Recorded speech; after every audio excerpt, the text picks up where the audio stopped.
Duterte na kayo dahil sa kabastusan nyo. Achievement nyo yan sa buhay, ang magiging bastos kayo. So dapat maging proud kayo. Palakpakan nyo yung mga sarili nyo at ang mga DDS tuwang-tuwa sila. Grabe, piyestang-piyesta, victory party para sa kanila. Diba? Nakakahiya po ipakita ang ugali ng mga DDS sa ibang mundo. Nakakahiya bilang isang OFW na makita yung mga ganito, na mga ugali ng mga kapwa mo Pilipino. Mga basura na hindi mo maintindihan, napakalat-kalat kung saan-saang lugar.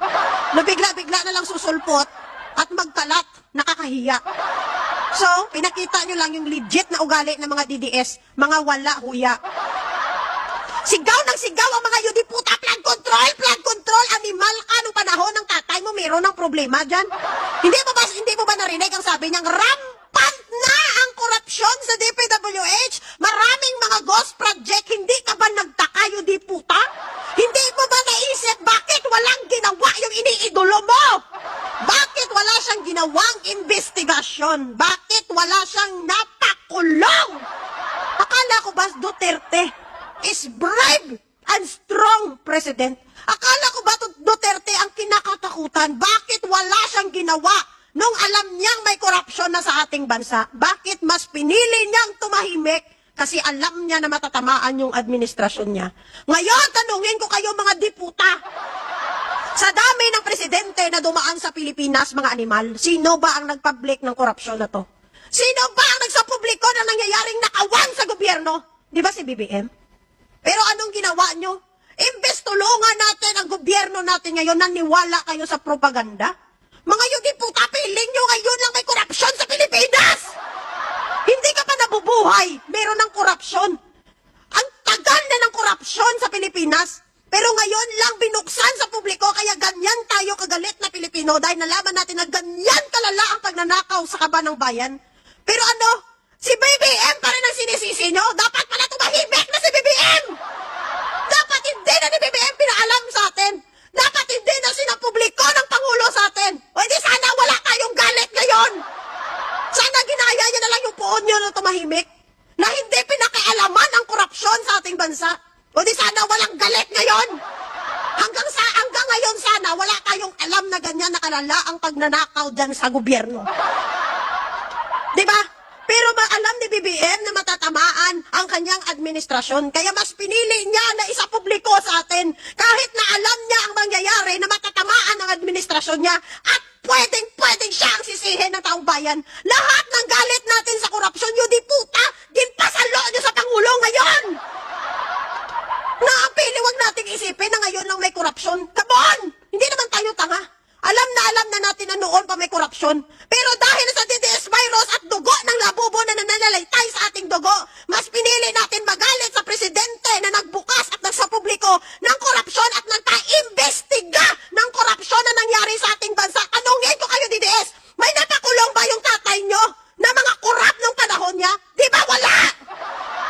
Bagkus ang ginawa ng tatay nyo, mga diputa, pinalaya niya yung mga plunderer.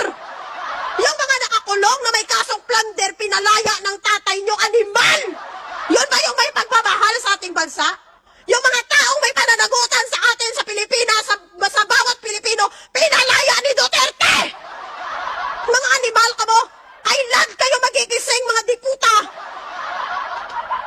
Alam nyo kung bakit ganito ako kagalit? Dahil dati din akong DDS at nabudol ako, putang ina! Naniwala ako na si Duterte ang may pagmamahal sa ating bansa. Pero nung nawala na ako sa DDS, nung wala na ako sa sanib ng kulto, putang ina, nagsisisi ako. Bakit ako sumuporta sa mga Duterte? Animal, ibang klase ang pagiging kulto ko. Ibang klase ang pagiging kulto ko nung DDS ako. Ha? Ibang klase yung pag-iisip ko. Ngayon, nasasabi ko sa sarili ko na mali ang pagsuporta ko noon sa mga Duterte at sinusumpa at sinusuka ko na sila ngayon. Di ba? Mag-isip tayong mabuti. Sa dami ng presidente na dumaan, si Pangulong Marcos lang po ang bukod tanging naglakas loob para harapin ang mga big fish na to, ang mga kawatan na to, ang korupsyon na to. Hindi po yan ganun kadali. Na makuha talaga agad-agad natin ang gusto natin na mapakulong. Hindi ganun kadali. Alam nyo bakit? Kasi ang kalaban ng gobyerno ng Pangulo natin, malalaking tao yan.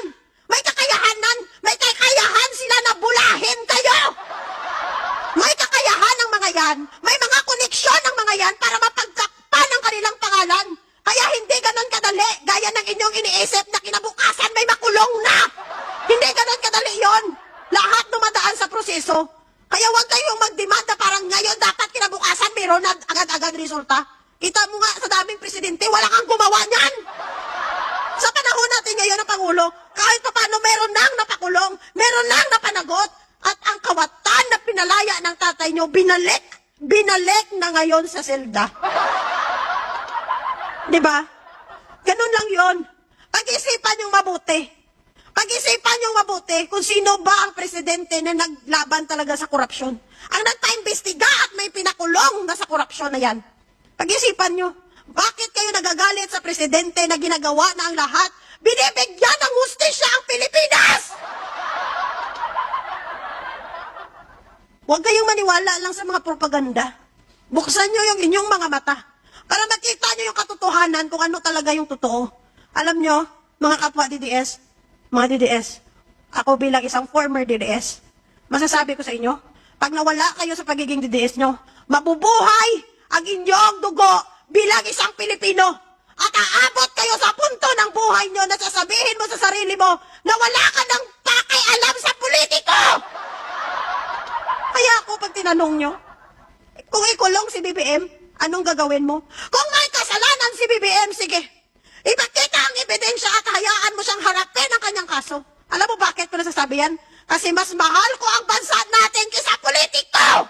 Kaya sa lahat ng mga DDS, hindi itahuli ang lahat. Alam ko darating ang panahon na makikita nyo din ang realidad at masasabi mo sa sarili mo na ang sinuportahan mo ay isang sumpa!